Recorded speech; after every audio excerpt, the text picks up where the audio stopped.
Hola estudiantes, mi nombre es Gerley Alejandro Loaiza y compartiré con ustedes en estos videos la clase de Ciencias Sociales como preparación para sus pruebas a ver. Listo, entonces el tema con el cual seguiremos dando continuidad es el humanismo, que en teorías es que se aplica tanto al estudio de las letras humanas, los estudios clásicos y la filología grecorromana como una genérica doctrina o actitud vital que se consigue de forma integrada los valores humanos. Cuando empezamos a hablar desde la filología grecorromana, es que a pesar de que muchos libros de texto nos hablan de que el humanismo se dio en la Europa del siglo XII hasta mediados del siglo XVI, tenemos que recordar que siempre muchas de las culturas o tradiciones de pensamiento nos son heredadas desde los romanos y algunos desde los griegos. Entonces por eso se hace énfasis en que tiene que ver con el asunto de cómo se le da valor al ser humano como ser que habita y a veces domina de mala manera el mundo. Listo.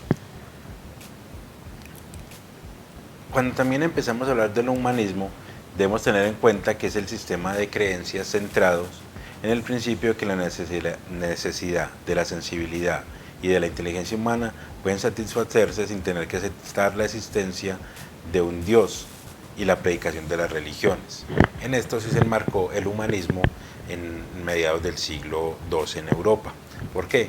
Porque cuando el humanismo empieza a hacer énfasis en que el ser humano es el que debe encargarse de todo lo que le pasa y es el que debe pensar, crear y proponer, trata de dejar de lado a Dios.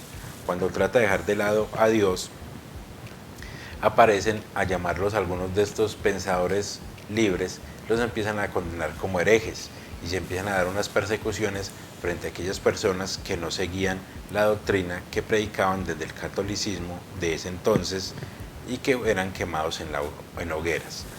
También debemos tener en cuenta que también son unas posturas seculares.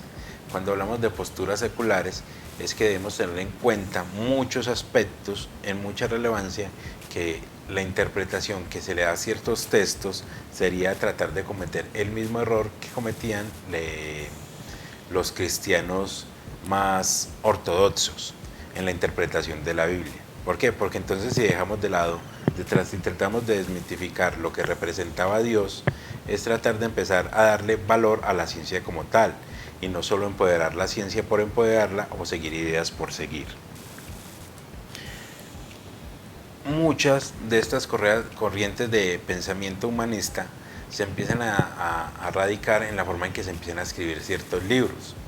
Entre ellos podemos encontrar el Emilio de Rousseau, donde se habla de que el niño como tal, porque en la Europa del humanismo no se habla de un niño sino de seres humanos, no se les da el valor predominante a un niño como tal, pero con Juan Jacobo Rousseau se le empieza a hablar ese valor al niño para que sea reconocido como niño, porque simplemente era reconocido como un humano pequeño. También en ese orden de ideas se trata de que se evite esa fijación filosófica clásica en la cual prepondera más el pensamiento y la creencia frente a Dios. No, ese tipo de ideas hay que ponerlas a dialogar y llegar a un consenso frente a ellas y tratar de enseñar desde esos aspectos. El enseñar desde esos aspectos daba la mayor posibilidad o brinda mejores posibilidades para que aquellas personas que tenían unas ideas muy arraigadas sobre el teocentrismo trataran de conocer muchas veces las vertientes o posibilidades que les daba el humanismo. Y el humanismo se empezó a empoderar desde que se empezaron a escribir ciertos libros distintos a la fe cristiana, porque en ese entonces la iglesia como tal era la encargada de dominar las bibliotecas, las universidades y cualquier aspecto relevante con el saber. Entonces muchos de las fuentes de saber en las cuales se desafiaba el poder de Dios eran descartadas o estos libros eran quemados.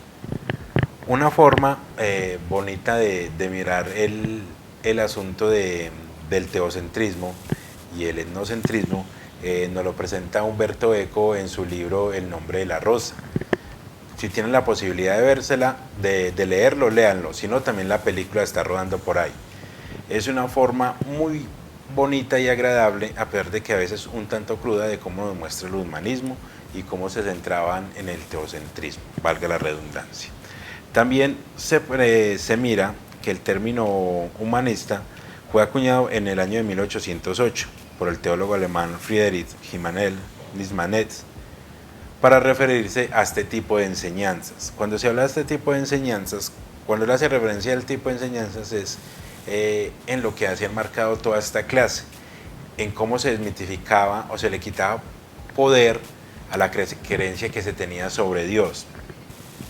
Cuando se empieza a desvirtuar esa creencia sobre Dios, el ser humano se apropia del conocimiento y pueden salir muchas cosas a relucir, de buena manera o de mala manera, pero son cosas que están ahí. El humanismo como tal también se encuentra enmarcado en sus aspectos de un programa educativo y literario, y hasta de la forma en que se empezó a construir. Estamos haciendo alusión, o estoy haciendo alusión al término del barroco, que va muy ligado a ese aspecto. Cuando se mira el asunto del programa educativo, como les decía, es que entonces las universidades y algunos colegios en Europa dejan de ser manejados por los sacerdotes y empiezan otros tipos de personajes a aparecer y a manejar las universidades. Debemos tener en cuenta siempre este aspecto de cómo se empezó a enmarcar la educación y cómo la educación fue un aspecto liberador en el asunto de abandonar el teocentrismo.